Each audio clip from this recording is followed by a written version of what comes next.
Sé que todo lo que afirmo puede sentirse como pesadumbre, mas promete la ligereza única, el traspaso de todo ídolo y de toda verdad, la desaparición, la disolución de todo drama y de todo fingimiento, el no ser.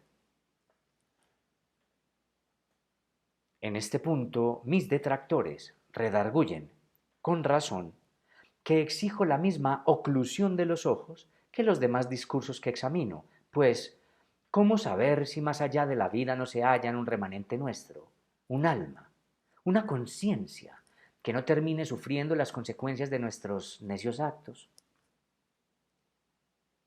No tengo respuesta apodíctica.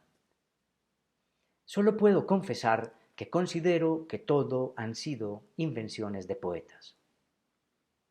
He aquí mi aporía. Estoy convencido de que nada de lo que he creído ser me sobrevivirá cuando haya muerto, pues nada me testimonia lo contrario. Estoy convencido, mas no puedo demostrar nada de lo que afirmo. Para poder emprender mi propuesta hay que creer en su verdad. En últimas, no estoy tan alejado de la vanidad socrática proponiéndoles la veracidad de mis sentidos a los demás. No soy menos pedante que aquel al pretender que mi ídolo se entienda, convenza, se disperse y se postergue. No estoy menos enfermo. Solo puedo decir a mi favor que tengo un poco más de lucidez que Sócrates. Los más me acusarán de pedantería. Aquel decía conocer su ignorancia y por eso se lanzaba a la vida esperanzada, validado por Apolo, sabiéndose más sapiente que los demás, aunque menor que los dioses. Yo avanzo siendo más sapiente que Sócrates al saber que la vida no merece ser vivida. No hay dioses que garanticen su justificación. No hay en ella justificación alguna. Es imposible vivirla sin buscar tal justificación. A Sócrates lo legitimó su propia creencia en la palabra de la pitonisa de Febo. A mí, la creencia en la finitud insensata de lo vivo y la delusión humana. Planteo la desesperanza. La vida humana, por sus condiciones, está adada a la frustración e infelicidad. Entonces, la vida humana, por cómo se constituye e ilusiona, se sostiene en ídolos y, por ende, estamos condenados a la infelicidad y a la frustración. La vida humana condena, por un lado, a una búsqueda que no tendría que emprenderse y, por otro, a jamás recibir lo inexistente e imposible que tal vida impone. Persiguiendo la felicidad, ese más allá, nuestro morbo nos impide ser felices de cualquier modo posible.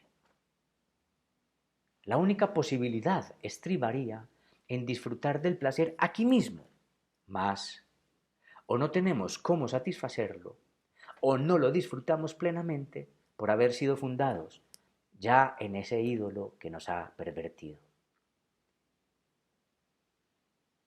La presunción de que la felicidad es posible enseña nuestra estupidez radical. Ya afirmaba Epicuro que si pudiésemos dedicarnos a los placeres sensibles y con ello garantizásemos la curación del dolor y del pesar, nada habría que reprocharles a los disolutos.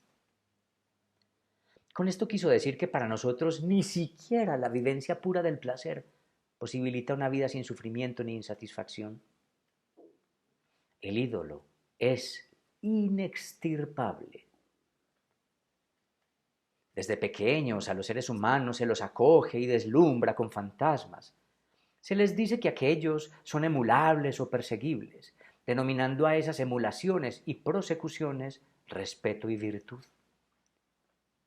La educación y la civilidad no son más que estratagemas para sostener nuestro morbo, el cual solo funciona si, desde niños, los seres humanos son convencidos de la verdad que proponen. En últimas, toda virtud y todo respeto atan, obligan, ciegan y pervierten. Se preceptúa, honora y respeta a los progenitores. Honora y respeta los valores de tu polis. Honora y respeta a los dioses, mostrando y obligando a lo que ha de ser venerable. Cada vez que el niño se deslumbra y acepta estos ídolos, la civilidad garantiza su sometimiento y la permanencia de lo que ha de ser entendido como mandato sacro. Es decir, se garantiza la sumisión a la esperanza de lo que nunca llega y la igualdad de anhelos y comportamientos. Así, el ateniense se cree ateniense, el tebano tebano y el corintio corintio, llegando a pensar cada uno de los ciudadanos que la luna que se ve en una polis es mejor que la que puede divisarse desde la otra. Así pues, se legitiman lides y se crean amistades, alianzas e inimicicias con estas ilusiones. Se convence al ser humano de que ha de ser lo que no es, y cuando aparece lo único que puede aparecer, lo que verdaderamente es, lo humano más allá o previo al deber, se lo pune, se lo expulsa o se lo hace sentir mísero.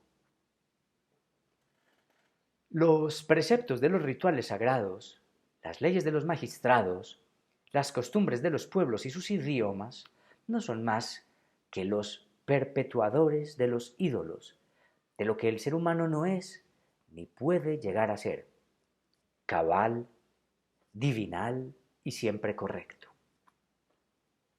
Todo aquello menosprecia a lo humano, lo encausa, lo enjaula.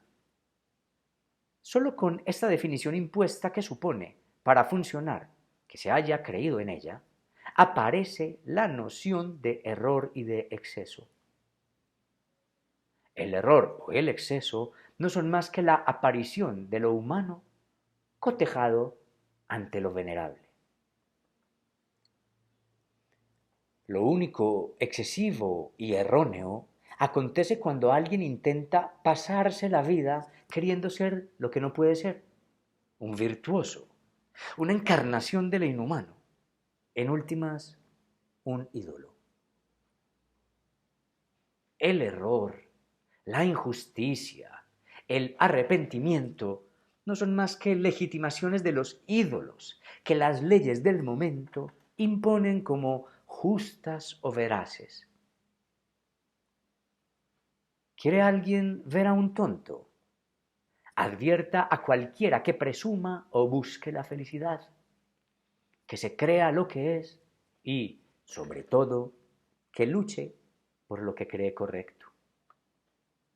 Ah, ninguna ley se acomoda al humano, pues siempre, al presentar un ídolo, se niega y se somete a lo humano. Todas las leyes sofocan y amustian. Resulta curioso que cada que alguien notable muere o cada que alguien se encumbra en la sociedad, la gente o algunos de entre sus detractores comienzan a denigrar de él, aduciendo que no era un virtuoso, endilgándole fallos o acciones vergonzosas.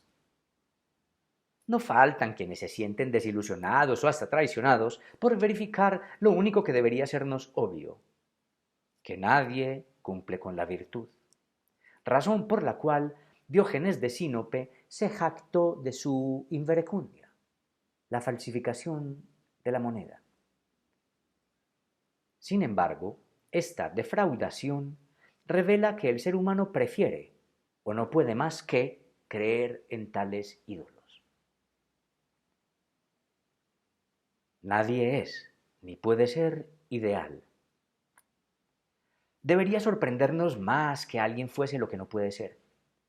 debería aterrorizarnos y producirnos una profundísima sospecha el hallazgo de un virtuoso. La virtud se impone en el mundo para que luego, al examinar a cualquiera, los escrutadores puedan indignarse al constatar su incumplimiento y generarse, cada que lo precisaren, un enemigo. La virtud se alía con la ley para castigar y mantener a la población esperanzada y atemorizada. Más bien, la ley se impone para determinar qué ha de ser virtuoso. La virtud sirve para generar acusaciones de incumplimiento a quien sea conveniente. Mas, si acercásemos la mirada, tendríamos que estar indignados con todos.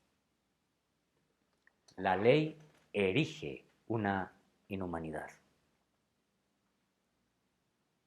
Se decía que en Persia, mucho antes de la llegada de Alejandro, las mujeres de alcurnia guardaban a las aves exóticas y canoras en jaulas pomposas y ornadas.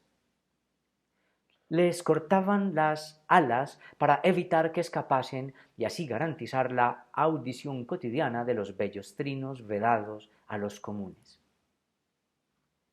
Todavía así acostumbran aún hoy algunas mujeres de Alejandría. Como fuere, hay que señalar que para el ave, por muy ornamentada que estuviera su jaula, por mucha comida y cuidados que tuviera dispuestos para toda su vida, por muy dorados, brillantes y hermosos que fueran los barrotes que la rodeaban, la jaula no dejaría de ser prisión y ella misma una cautiva mutilada. Las virtudes y honores entonces nos aprisionan, mientras que nosotros somos aves gordas y bien atendidas si cantamos conforme con los ídolos. Se nos recompensa que permitamos nuestra mutilación.